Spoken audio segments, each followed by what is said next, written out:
네, 안녕하세요. 멘탈이 전부다의 철이형입니다. 네. 오늘 미국 주식이 정말 오랜만에 크게 상승한 하루였습니다. 나스닥이 불과 이틀 전 하루에 4% 하락하는 폭락에 가까운 기록을 했는데요. 오늘은 반대로 하루에 3%가 넘게 상승하는 모습을 보였습니다. 무슨 일이 있었던 걸까요? 일단 어제는 미국의 주요한 경제지표 두 개가 발표되었죠. 첫째는 연준이 가장 중요하게 보는 물가지표인 개인 소비 지출인데요. 2월에 6.4% 상승에 이어 3월에도 7% 상승하면서 물가 상승이 계속되고 있다는 걸 확인시켜줬고, 변동성이 큰 식품과 에너지를 제외한 핵심 지표도 지난달에 5%에 이어 5.2%로 추가로 상승했습니다. 그리고 두 번째로 미국의 국내 총생산 GDP가 작년 4분기 6.9% 성장해서 갑자기 급락해서 마이너스 1.4% 역성장으로 떨어졌습니다. 이것은 여러 가지 이유가 있는데, 우선 물가 상승으로 인한 기업들의 비용 증가와 소비자들의 소비 감소,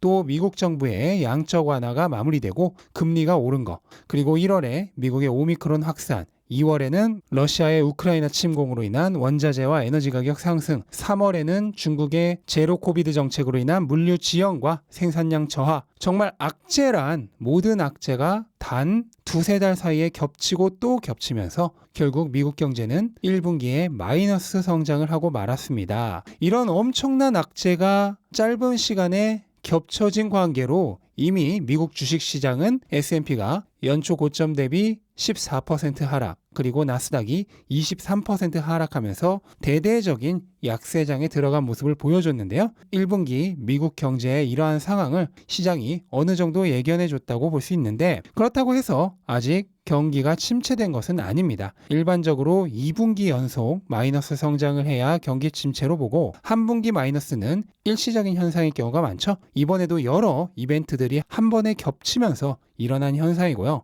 이번 마이너스 성장도 시장에서는 무역 적자와 정부의 지출 감소로 인한 영향이 크고, 기업들의 투자나 소비자들의 소비는 생각보다는 나쁘지 않았다는 의견이 많았습니다. 실내로 경기 침체의 지표로 사용되는 장단기 금리차도 3월 말 단 한 차례 역전된 이후로 다시 벌어지기 시작하고 있는데, 이건 1분기 GDP 감소가 일시적인 현상으로 끝나게 될 가능성이 있다는 부분을 나타내주고 있습니다. 그런데 왜 이렇게 지표가 나쁘게 나왔는데도 주가는 오히려 상승을 했느냐? 첫째로는 최근 급격하게 하락한 주식시장에 대한 반발 매수세가 유입될 수 있다는 점을 들 수 있겠고, 둘째로는 악재는 발표되고 나면 오히려 소재가 소멸되면서 가격이 오른다는 주식시장의 전통적인 내러티브가 이어진 점을 들 수 있겠고요. 세 번째로는 GDP의 역성장으로 인해 연준이 지나치게 공격적으로 물가를 올리기는 어려울 수도 있다고 판단하는 투자자가 늘어났다는 점 등등을 들 수 있겠습니다.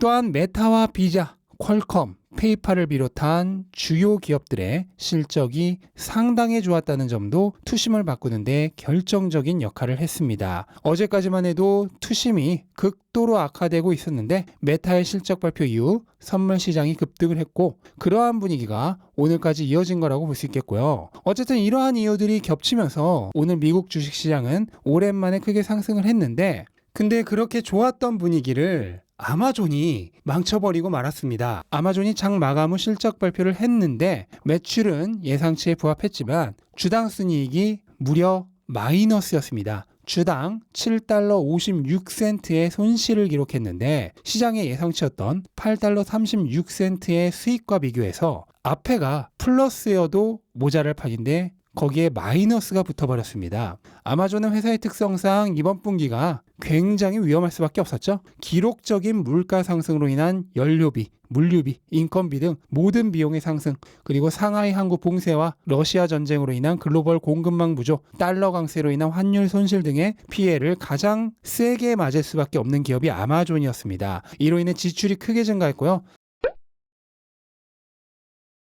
지난 분기보다 더 높은 매출에도 불구하고 오히려 영업이익은 줄어든 것을 볼 수 있습니다. 그리고 이러한 관짝에 못을 박은 것이 바로 리비안이었는데요. 리비안 지분의 18%를 가지고 있는 아마존은 리비안 주가가 크게 하락함에 따라서 무려 74억 달러의 평가 손실을 얻었고, 이게 이번 분기 아마존이 적자를 기록한 데 가장 큰 영향을 준 요인이 되었습니다. 다만 리비안의 평가 손실은 일회성 비용이고요. 아마존의 실질적인 실적과는 상관이 없는 요인이기 때문에 이 부분은 어느 정도 필터링을 하고 실적을 보는 것이 맞을 것 같습니다. 물론 필터링하고 나서도 별로 안 좋긴 하지만 심지어 다음 분기 가이던스도 그냥 그런데 1160억에서 1210억 달러 사이의 매출을 예상했는데 시장 예상치는 1255억 달러였습니다. 성장률도 3에서 7% 정도밖에 안 되고요. 이번 분기도 7%의 성장으로 2000년 이후 최악의 성장률을 기록했는데 그게 다음 분기까지 이어질 것으로 예상을 하고 있는 겁니다. 어쨌든 아마존이 이렇게 초라한 실적을 기록하고 말았는데 이어질 어닝콜에서 투자자들을 달래줄 수 있을 만한 얘기가 흘러나올지 기대를 해봐야겠습니다. 앞서 마이크로소프트와 구글이 모두 어닝콜이 끝난 이후에 애프터마켓에서 주가가 4% 정도 상승했던 이력이 있기 때문에 아마존 투자자라면 어닝콜을 주목해봐야 할 것 같습니다. 네, 이렇게 아마존으로 인해 다시 나락으로 가는 건가 하는 분위기에서 애플이 구원투수로 등장을 했는데 결과는 어땠을까요? 애플은 매출과 순이익이 모두 시장 기대치를 뛰어넘는 실적을 기록했고요. 성장률도 9% 정도로 회사의 일반적으로 기대되는 성장률 대비 높은 성장률을 보여줬습니다. 또한 높은 마진으로 인해 미래의 핵심 사업 중 하나로 기대되는 서비스 매출도 전년 대비 17% 증가를 했고 시장 기대치 역시 뛰어넘었습니다. 여기에 추가적으로 900억 달러의 자사주 매입을 통한 주주 친화 정책까지 발표하면서 실적 발표 초기에는 2% 넘게 상승하는 모습을 보여줬지만 중국의 제로 코비드 정책이 1분기에는 별 타격을 주지 못했는데 2분기부터는 본격적인 타격을 줄 수 있다는 경고를 하면서 주가가 급락을 했습니다. 또 실적 발표 전에 이미 주가가 5% 가까이 올랐다는 점도 주가 하락에 어느 정도 영향을 주었을 것으로 예상이 됩니다. 그래서 결과적으로 애플조차도 시장 구원에는 성공하지 못했고요.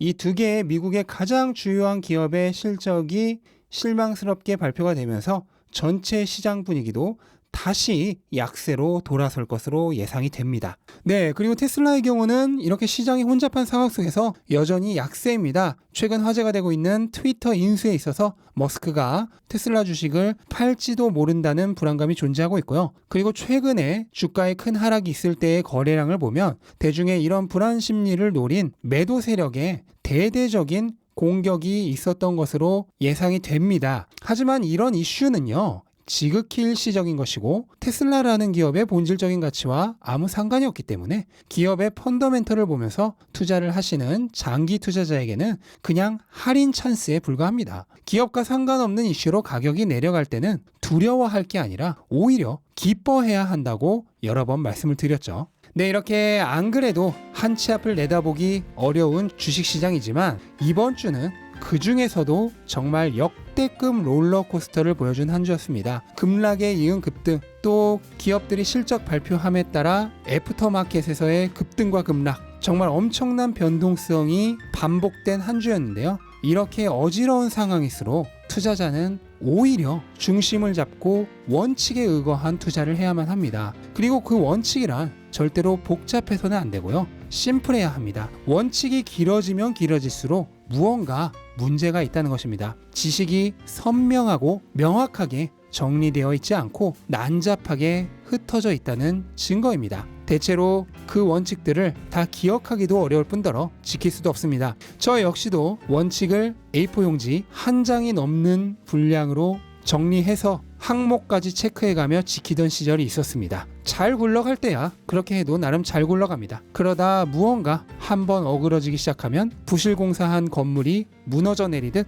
한순간에 다 무너져 버립니다. 불필요한 게 너무 많으면 무엇이 가장 중요한 것인지 스스로 가려내기가 어렵습니다. 그래서 우리는 항상 생각해야 합니다. 가장 중요한 것이 무엇인가? 그것이 본질이죠. 그리고 그 가장 중요한 것에 집중하는 원칙을 만들어야만 합니다. 그러면 그 원칙은 심플해질 수밖에 없습니다. 네, 이것으로 오늘 영상 마치도록 하겠습니다. 영상 도움되셨다면 구독과 좋아요 부탁드리고 즐거운 하루 되시기 바랍니다. 감사합니다.